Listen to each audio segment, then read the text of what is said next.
Hear ye all! Though a dragon soars ageless as the mountains, it too must return to dust. This is common knowledge.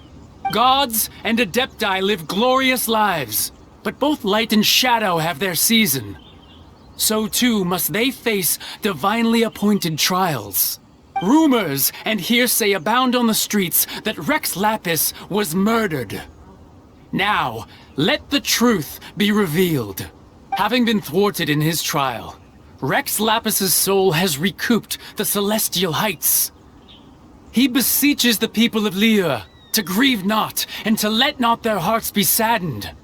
Nor are they to believe street-born rumors or indulge in baseless speculation.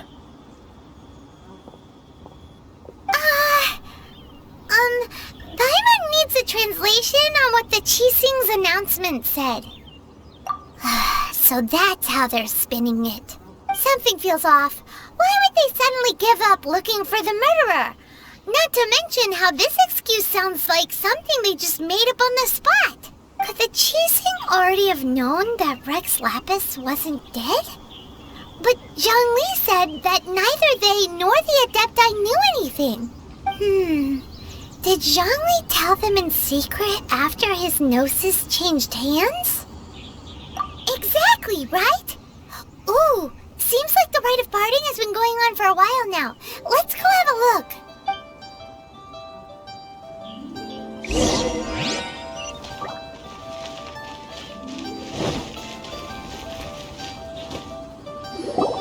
Look, it's Ningguang and Keqing. Are they saying something? Are their speeches over? As said previously, Rex Lapis's soul returning to the heavens is the end of the contract. And it is also the end of an era. 3,700 years of contracts burnt and reduced to ash. We, the people of Liyue, were indeed prosperous. But blinded by our prosperity, we forgot that time can be pitiless. The long, unending dream of our Archon walking among us. Now that we have awoken from our dream, we must learn to say farewell. Will you stand with us as we re-establish our contracts? As we build a new age of prosperity? So concludes the words of Her Eminence the Tianquan. Does Her Eminence the Yuheng have anything to add? Huh? Is she looking this way? Traveler. Yikes! She really is looking our way! Is that the traveler who they say defeated the ancient god? So young.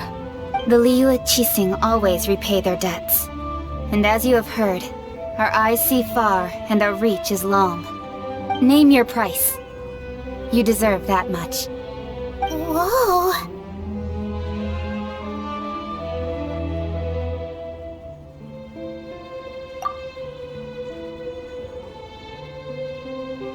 Well, could you help me put up some missing person posters?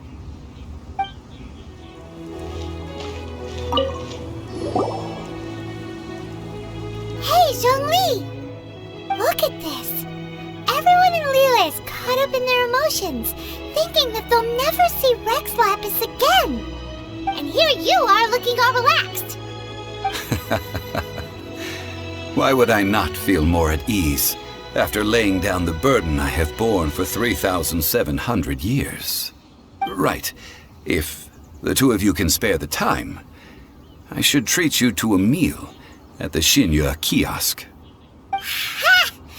That sounds like big talk, Zhongli. Paimon might have believed you if you were treating us to some third-round knockout, but you'd have to pay out your nose just to stand inside Xinyue kiosk. Are you sure you can afford it? You're right. I do like the Mora. As the Rex Lapis Morax, I can easily create Mora. But since I have chosen to walk this earth as the mortal Zhongli, I should abide by the same rules that mortals do. When I was journeying with you, though I still had the Gnosis in hand, I knew that I must soon retire from my role as an Archon. So I had to rehearse a little, for my new life. Oh, no wonder! Paimon gets it now. You didn't look at the price tags when we were spending because you've never had to. But since you weren't used to not being able to just make more Mora as and when you wanted to, you had to try becoming a parasite to society who lives off of other people's credit. Well, we were only spending Fatui money. You don't have to say it like that. In the City of Commerce, we do not merely exchange money or goods. We also exchange knowledge, memories, and foresight, as well as positions, roles, and lives. The Archon Morax could never experience life as the true mortal Zhongli could, no matter how many times he descended to be with his people. I must thank you for that. I will treasure the memories that I made as Zhongli, traveling the streets of Liyue with you. That is true, but there is no journey that does not end. No meetings without partings. Paimon thinks that we should make a move and continue our search for the Seven. I fear that continuing your journey may be difficult. The nation that neighbors Liyue by sea, Inazuma, is presently closed. Yes, the nation has been closed by order of its deity, the Electro-Archon Ball. And just as the people of Liyue preferred to call me Rex Lapis, she too goes by another name among locals in Inazuma. Paimon thinks we've heard that one before. Raiden? That is the case. And since Raiden is also the Shogun of Inazuma, people call her the Raiden Shogun. That said, though people at the wharf were saying that the situation in Inazuma is very tense, Paimon doesn't remember that always being the case. It wasn't that bad last year. Zhongli, since you're Rex Lapis, shouldn't you know something about what's happening there? Just how did Inazuma become a closed nation? It's because of visions. Visions? When faced with circumstances beyond their control, humans often bemoan their lack of power. But if a person shows true strength of will at a desperate and fateful moment in their life, the gods will look upon them with favor. This is what visions are. Magical foci bestowed upon those who have been acknowledged by the gods. Uh-huh. That's how people in Teyvat see it.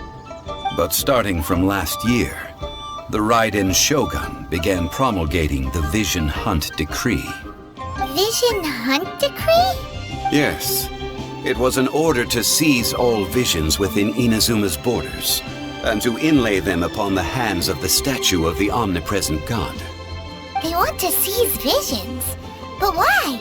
Aren't visions blessings from the gods? I should think that in the Raiden Shogun's eyes, it is precisely because they are divine blessings that they should be under the sole dominion of divinity. Whoa, that's harsh.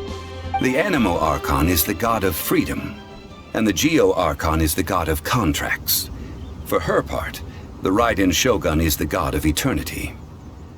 It seems as though she has finally decided to eliminate any unstable elements that could pose a threat to her eternal realm.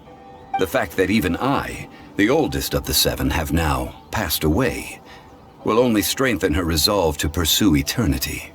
Knowing her, she must have again quoted that adage she is most fond of when proclaiming that decree to her people. 7 ideals for 7 gods, and of these, eternity is nearest unto the heavenly principles. All right then. Was there anything else you wish to know? That was a good one. Failing a divine trial. How they came up with that excuse, I will never know. That said, the reason why the Tshissing were so eager to resolve the incident and stop pursuing the culprit was indeed because they received news in secret that Rex Lapis was not dead. I hinted as much to the Adepti as well. How did I accomplish that, you ask? Have you ever heard of this particularly convenient Adepti art known as gifting dreams and visions? All right then. Was there anything else you wish to know? Yeah, about that. Before the Tschising made their announcement, we listened to a lot of people talking on the way. Most of them put the blame for everything on Child. These are indeed false accusations. But it remains undeniably true that Child did send people to the Jade Chamber to prevent the Adepti and the Tschising from defeating the ancient god. I've heard that Ningguang is busy milking that for all it's worth on the foreign relations front at the moment, browbeating the envoys of the Fatui. Ha! Those poor Snezhnayan diplomats. If it were not for Child's exalted position as a harbinger, I'm certain that they would have shifted all the blame to him and called for his dismissal by now. All right then. Was there anything else you wish to know? The time of the Adepti has long passed. If even the Liyue Tschising don't want to face that truth, then what future is there for Liyue? Keqing is absolutely right in saying this. Now, though I did laud Ningguang's desire for power, believing this to be a good thing, and thought as a matter of course that she must have been behind the Tschising's plan to take governing power over Liyue from the hands of the gods and Adepti, could the original person who brought up the idea of seizing power have been... All right then. Was there anything else you wish to know? That's right. Zhongli, now that you don't have your gnosis, what's going to happen to all the Mora in Teyvat? Since Morax is dead, are they all just going to disappear? Also, isn't the Golden House the only mint in the entire continent? Will it even continue to work? The Mora present now will not vanish. But the Golden House will indeed have to cease operations for a lengthy period of time, since creating Mora requires the use of the Geo-Archon's power. This is terrible! We're all about to run out of Mora! The world is coming to an end! Yes, this is indeed a major issue from a financial standpoint.